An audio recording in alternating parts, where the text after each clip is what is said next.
Hello students, welcome to my channel. இன்றைக்கி என்ன நம்ம பார்க்க போகிறோம் அப்படின்னா பேட்ல் ஆஃப் பிளாசி பார்க்குறோம். ஸோ அதோட கண்டினியூட்டியாக பேட்ல் ஆஃப் பக்சர் பார்க்க போகிறோம். ஓகேவா? ஸோ ஃபஸ்ட்டு பேட்ல் ஆஃப் பிளாசி பார்க்கலாம். இந்த போர் வந்து 1757 நடந்திருக்கும். ஓகேவா? ஸோ 1757 ஜூன் 23 நடந்திருக்கும். ஸோ எந்த இடத்துல நடந்திருக்கு அப்படின்னா பிளாசின்னு ஒரு பிளேஸ். ஸோ இது எங்கே இருக்குது அப்படின்னா பெங்காலில் இருக்கக்கூடியது. ஸோ பாகீரதி ரிவரில் இருக்கக்கூடிய ஒரு பிளேஸில் தான் நடந்திருக்கு. யாருக்கெல்லாம் இந்த போர் நடந்திருக்கு அப்படின்னா பிரிட்டிஷ் ஈஸ்ட் இந்தியன் கம்பெனி, இன்னொன்று நவாப் ஆஃப் பெங்கால். ஸோ நவாப்பில் யார் பெங்கால் வந்திருப்பாங்க அந்த டயத்தில்? சிராஜுத்தௌலா வந்து பெங்கால் வந்திருப்பாங்க. ஸோ பிரிட்டிஷில் யார் வந்து தலைமை தாங்கியிருப்பாங்க அப்படின்னா ராபர்ட் கிளே வந்து தலைமை தாங்கியிருப்பாங்க. ஓகேவா? ஸோ இதோட காசஸ், ஸோ எதனால் வந்து இந்த போர் ஏற்பட்டிருக்கு அப்படின்னா பிரிட்டிஷ் வந்து அனுமதி இல்லாமல் என்ன பண்ணாங்க, அவங்க போர்ட் வில்லியம் கோட்டையை வந்து கட்ட ஆரம்பித்தாங்க. ஓகேவா? ஸோ ஏன்னா நவாப் தான் எங்கே, அதாவது பெங்காலோட நவாப்பா யார் இருக்காங்கன்னா சிராஜுத்தௌலா கேட்காம என்ன பண்ணாங்க, போர்ட் வில்லியம் வந்து பில்ட் பண்ண ஆரம்பிக்காங்க. இன்னொன்று என்ன பண்ணுறாங்க வந்து அவங்களோட ட்ரேடை வந்து மிஸ்யூஸ் பண்ணுறாங்க. ஓகேவா? ஸோ இந்த ரெண்டு ஆக்டிவிட்டீஸ் அவங்க சிராஜுத்தௌலா வந்து ரொம்ப கோவமடைய செய்யுது. ஓகேவா? ஸோ இன்னொன்று அதுக்கு காரணமாக தான் என்ன பண்ணுறாங்க, 1757 வந்து பிளாக் ஹோல் ட்ரெஜடின்னு சொல்லுவாங்க, அதாவது பிளாக் ஹோல் இன்சிடென்ட்ஸ்னு சொல்லுவாங்க. ஓகேவா? ஸோ இதில் என்ன இப்போ நடக்கும் அப்படின்னா ஒரு அக்ரிமெண்ட் பேசுறதுக்கு கூப்பிடுவாங்க. ஸோ கூப்பிட்டு ஒரு பெரிய பில்டிங்குள்ளே 146 பேர் என்ன பண்ணுவாங்க, உள்ளே அடைச்சிருவாங்க. பிரிட்டிஷ், எல்லாமே பிரிட்டிஷ். ஓகேவா? பிரிட்டிஷ் உள்ளே அடைச்சிட்டு அந்த ரூமை வந்து க்ளோஸ் பண்ணிடுறாரு. யார்? சிராஜுத்தௌலா க்ளோஸ் பண்ணிட்டாரு. அதில் வந்து 123 வந்து இறந்துருந்தாங்க. ஓகேவா? ஸோ 123 பேர் இறந்துருந்தாங்க. ஸோ இந்த இன்சிடென்ட்ஸ் தான் என்னது, பிளாக் ஹோல் ட்ரெஜடின்னு சொல்லுவாங்க. ஓகேவா? இந்த இன்சிடென்ட் தான் இந்த போருக்கு ஒரு இமிடியேட் காசாக இருந்திருக்கு. ஓகே. ஸோ நெக்ஸ்ட் வந்து கான்ஸ்பிரசி ஆஃப் மிர்சாஃபர். இந்த மிர்சாஃபர் யார் அப்படின்னா சிராஜுத்தௌலாவோட படைத்தளபதியாக இருப்பார். ஓகேவா? இவர் என்ன பண்ணுறாரு, பிரிட்டிஷ் கூட ஒரு அலைன்ஸ் வச்சுக்கிறாரு. ஸோ நீங்கள் வந்து போர் தொடுத்து வாங்க, நீங்கள் சிராஜுத்தௌலா வந்து தோற்கடிச்சிட்டு எனக்கு வந்து இந்த பதவி கொடுத்துருங்க, உங்களுக்கு நான் தேவையான ட்ரேடிங் சென்டர் வந்து அமைச்சதுக்கு நான் பெர்மிஷன் தரேன் அப்படின்னு ஒரு டீல் பேசியிருப்பார். ஓகேவா? ஸோ இது எல்லாமே தான் இந்த பேட்டிலுக்கு முக்கியமான காரணங்கள். ஓகே. ஸோ நெக்ஸ்ட்டு வந்து போரின் நடைமுறை. ஓகேவா? So causes of the battle. So Nawab army வந்து மச் லார்ஜர். ஏன் அப்படின்னா இதில் வந்து 50,000 பேர்த்துக்கு மேலே இருப்பாங்க. ஓகேவா? ஸோ 50,000 பேர்த்துக்கு மேலே இருப்பாங்க எங்கள் சிராஜுத்தௌலா படைத்த படையில். ஆனால் பிரிட்டிஷில் வந்து எவ்வளோ இருப்பாங்க அப்படின்னா வெறும் 3,000 பேர் தான் இருப்பாங்க. ஓகேவா? ஸோ 3,000 பேர் கொண்ட படை வந்து 50,000 கொண்ட படையை வந்து ஈஸியாக டிஃபீட் பண்ணிடுவாங்க. அதுக்கு யார் முக்கியமான காரணம் யாருன்னா மிர்சாஃபர். இந்த மிர்சாஃபர் தான் யார், கமாண்டர் இன் சீஃபாக இருப்பான்னு சொன்னால, அதாவது படைத்தளபதியாக இருப்பார். இவர் வந்து பிரிட்டிஷ்க்கு சப்போர்ட் பண்ணதுனால இந்த போரில் வந்து பிரிட்டிஷ் வந்து ஈஸியாக வின் பண்ணியிருப்பாங்க. ஓகே. ஸோ வின் பண்ணி என்ன பண்ணிப்பாங்க, சிராஜுத்தௌலா வந்து கொண்டுட்டு யார் அப்பாயின்மெண்ட் பண்ணுவாங்கன்னா மிர்சாஃபர் வந்து அப்பாயின்மெண்ட் பண்ணுவாங்க. சரிங்களா? ஸோ ரிசல்ட் என்ன நடக்கும்னா மிர்சாஃபரை வந்து நவாப் ஆஃப் பெங்காலா அப்பாயின்மெண்ட் பண்ணுவாங்க. ஸோ பிரிட்டிஷ்க்கு வந்து இதனால் என்ன அதிகமான வெல்த் கிடைக்கும். இன்னொன்று ட்ரேடிங் அட்வான்டேஜ். ஏன்னா சிராஜுத்தௌலா இருக்கும்போது என்ன பண்ணாங்க அப்படின்னா போர்ட் வந்து நிறைய வந்து பில்ட் பண்ண விடலை, அவங்களோட ட்ரேடிங் சென்டர் வந்து நிறைய பில்ட் பண்ண முடியலை. ஸோ இப்போ வந்து இவரோட சப்போர்ட்டான ஒரு ஆள் மிர்சாஃபர் தான் இருக்காரு. அதனால ஈஸியாக நிறைய போர்ட் வந்து பில்ட் பண்ணுறாங்க. ஓகேவா? ஸோ பிகினிங்கில் வந்து பிரிட்டிஷோட பொலிட்டிக்கல் டாமினன்ஸ் இதுதான் ஃபஸ்ட்டு பிரிட்டிஷோட பொலிட்டிக்கல் டாமினன்ஸ். ஓகேவா? ஸோ இந்த போர் தான், இதோட கண்டினியூட்டி தான் பேட்டில் ஆஃப் பக்சர். ஓகேவா? ஸோ பக்சர் எப்படி நடக்குது அப்படின்னு பார்க்கலாம். ஓகே. ஸோ இதுக்கு இடையில என்ன நடக்கும் அப்படின்னா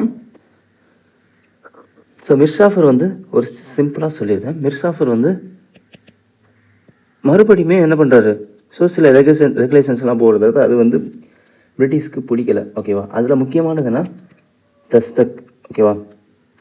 ஸோ ரெகுலேஷன்ஸ் போட்டது அது வந்து பிடிக்கல. அதனால யார் அப்பாயின்ட் பண்ணுறாங்கன்னா மிர் காசிம் வந்து அப்பாயின்ட் பண்ணுறாங்க. இந்த மிர் காசிம் என்ன பண்ணுறாரு, தஸ்தக்னு ஒரு டேக்ஸ் போடுறாரு. அந்த டேக்ஸ் வந்து ஒரு பிரிட்டிஷாக இருந்தாலும் சரி, ஃப்ரெஞ்சாக இருந்தாலும் சரி, அங்கே ட்ரேடிங் சென்டர் ட்ரேட் நடத்துறதுக்கு அந்த டேக்ஸ் வந்து பே பண்ணணும். ஓகேவா? ஸோ அந்த டேக்ஸை வந்து மிஸ்யூஸ் பண்ணுறதுனால மிர்காசிம் வந்து என்ன பண்ணுறாரு, இவங்களுக்கும் பிரிட்டிஷுக்கும் மிர்காசிமுக்கும் ஆகலை, ரைட்டா. ஸோ அதனால் இந்த மிர்காசிம் வந்து என்ன பண்ணுறாரு, ஸோ பிரச்சனை பண்ணிக்கிட்டே இருக்காரு. அது பிரிட்டிஷுக்கு பிடிக்கல. பிரிட்டிஷ் வந்து போகிறது வரும்போது இந்த மிர்காசிம் என்ன பண்ணுறாரு அப்படின்னா அவாத்துக்கு ஓடிடுறாரு. அவாத்தில் யார் இருக்காங்க அப்படின்னா சுஜாவுத்தவுலான்னு ஒருத்தர் இருப்பார். இது போக முகல்ஸ் வந்து மெஜாரிட்டி ஏரியாவில் ரூல் பண்ணிக்கிட்டு இருப்பாங்க. ஸோ இவங்கெல்லாம் ஒரு கூட்டமைப்பாக ஃபார்ம் பண்ணி பிரிட்டிஷ் கூட போரிடுறாங்க. பிரிட்டிஷோட அப்போ கமாண்டர் இன் சீஃபாக யார் இருப்பார்னா ஹெக்டர் முன்ரோ இருப்பார். இந்த ஹெக்டர் முன்ரோக்கு ஆலோசனை வழங்குறது யார் அப்படின்னா ராபர்ட் கிளே தான் வழங்கியிருப்பார். ஓகே. ஸோ இந்த போரில் வந்து யார் வின் பண்ணியிருப்பாங்க அப்படின்னா பிரிட்டிஷ் வின் பண்ணியிருப்பாங்க. ஸோ பிரிட்டிஷ் வின் பண்ணியிருப்பாங்க. இதனால் பெங்கால், பீகார், ஒடிசா இந்த ரீஜியன்லாம் திவானி ரைட்ஸ் வந்து பெற்றிருப்பாங்க. திவானி ரைட்ஸ்னால் என்ன அப்படின்னா டேக்ஸ் கலெக்ட் பண்ணக்கூடிய உரிமை பெற்றிருப்பாங்க. ஓகேவா. ஸோ இந்த டயத்தில் தான் முகல்ஸுக்கு வந்து பிரிட்டிஷ் வந்து நாங்கள் வந்து உங்களுக்கு பென்ஷன் கொடுக்குறோம் அப்படின்னு ஒரு அக்ரிமெண்ட்டில் சைன் பண்ணியிருப்பாங்க. ஓகேவா. ஸோ இப்போ 1 by 1 பார்க்கலாம். ஸோ பேட்டில் ஆஃப் பக்சர் வந்து 1764. ஸோ இந்த போர் நடக்கிறதுக்கு முக்கியமான காரணம் என்னது, பேட்டில் ஆஃப் பிளாசின்னு சொன்னோம். ஓகேவா. ஸோ எந்த வருஷம் எந்த ஆண்டு நடந்ததுன்னா ஸோ 22 அக்டோபர் 1764 நடந்திருக்கு. ஸோ பக்சர்னு ஒரு பிளேஸ். ஸோ ப்ரெசண்டாக எங்கே இருக்குது அப்படின்னா பீகாரில் இருக்குது. யாருக்கெல்லாம் நடந்திருக்கு அப்படின்னா பிரிட்டிஷ் ஈஸ்ட் இந்தியன் கம்பெனிக்கும் இந்தியன் பவர்ஸ். ஓகேவா. ஸோ பிரிட்டிஷோட கமாண்டர் யாருன்னா ஹெக்டர் முன்ரோ. ஸோ இந்த போரில் யாரெல்லாம் ஈடுபட்டிருக்காங்க அப்படின்னா முக்கியமாக இந்தியன் ரூல் வந்து மிர்காசிம், ரைட்டா. ஸோ போனதில் மிர் ஜாஃபர் அப்பாயின்ட் பண்ணியிருப்பாங்க. அவரை ரிமூவ் பண்ணிட்டுனா இந்த மிர்காசிமை பிரிட்டிஷ் அப்பாயின்ட் பண்ணுவாங்க. ஸோ அதுக்கப்புறம் மிர்காசிமுக்கும் பிரிட்டிஷ்க்குமே ஆகாது. ஓகே. ஸோ இன்னொன்று சுஜாவுத்தவுலா, இன்னொன்று சாலம் 2. ஓகேவா. ஸோ முக்கியமான காசஸ் என்னன்னா trade conflict. Okay. Trade conflict. இன்னொன்று abolition of internal duties. So British interference Bengal administration வந்து அடிக்கடி இன்டர்ஃபரன் ஆகிட்டே இருப்பாங்க. ஓகேவா. So alliance of Indian rule against British. So யார் இவங்க 3 பேருமே அலைன்ஸ் வச்சுக்குது. ஸோ இது எல்லாமே என்னது இந்த போரோட முக்கியமான காரணங்கள். ஓகே. ஸோ நெக்ஸ்ட்டு வந்து causes of the battle. British army was well disciplined and united. இது ஒன்று. ஓகேவா. ஸோ அவங்களோட ஆர்மி வந்து வெல் டெவலப்டாக இருந்திருக்கு. இன்னொன்று டிசிப்ளின்டாக யுனைட்டாக இருந்திருக்காங்க. ஸோ ஒற்றுமையாக இருந்திருக்காங்க. ஸோ இந்தியன் ரூலர் வந்து lack of coordination. Okay. So British வந்து ஈஸியாக வந்து என்ன பண்ணியிருக்காங்க, அந்த கம்பைன்டு ஃபோர்ஸான இந்தியன் ரூலர் வந்து ஈஸியாக டிஃபீட் பண்ணியிருக்காங்க. ஓகேவா. ஸோ என்ன பாலிசி என்ன ரூல் ஃபாலோ பண்ணியிருப்பாங்கன்னா டிவிடெண்ட் ரூல் வந்து ஃபாலோ பண்ணியிருப்பாங்க. ஓகேவா. பிரித்தாளும் கொள்கையை வந்து ஃபாலோ பண்ணி ஈஸியாக வந்து அந்த 3 பற்றியும் பிரிட்டிஷ் வந்து டிஃபீட் பண்ணியிருப்பாங்க. ஓகே. ஸோ இதோட ரிசல்ட் என்ன அப்படின்னா ஸோ முகல்ஸோட பவர்ஃபுல்லான முகல்ஸ் என்ன பண்ணாங்க அப்படின்னா அதோட கொஞ்சம் கொஞ்சமாக அவரோட பவர் குறைஞ்சிச்சு. ஓகேவா. ஸோ இன்னொன்று ட்ரீட்டி ஆஃப் அலகாபாத். இந்த ட்ரீட்டி ஆஃப் அலகாபாத்தில் தான் என்ன பண்ணியிருப்பாங்க, திவானி ரைட்ஸ் வந்து பெங்கால், பீகார், ஒரிசாவில் வந்து பெற்றிருப்பாங்க. ஸோ இன்னொன்று என்னென்னா பிரிட்டிஷோட மிலிட்ரி அண்ட் பொலிட்டிக்கல் பவர் வந்து அதிகமாக இருக்கும். ஓகேவா.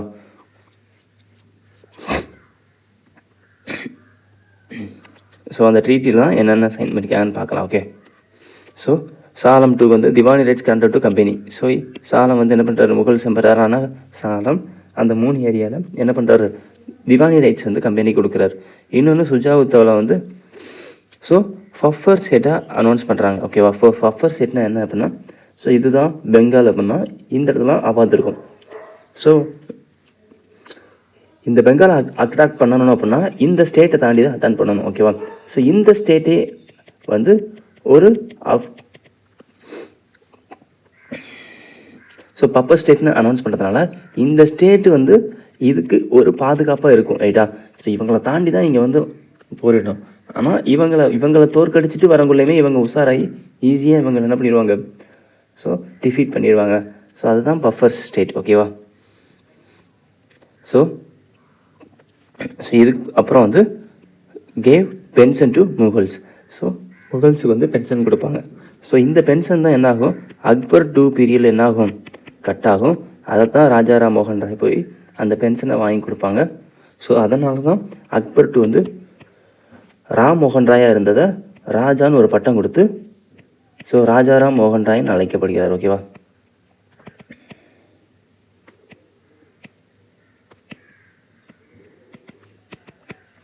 ஓகேவா?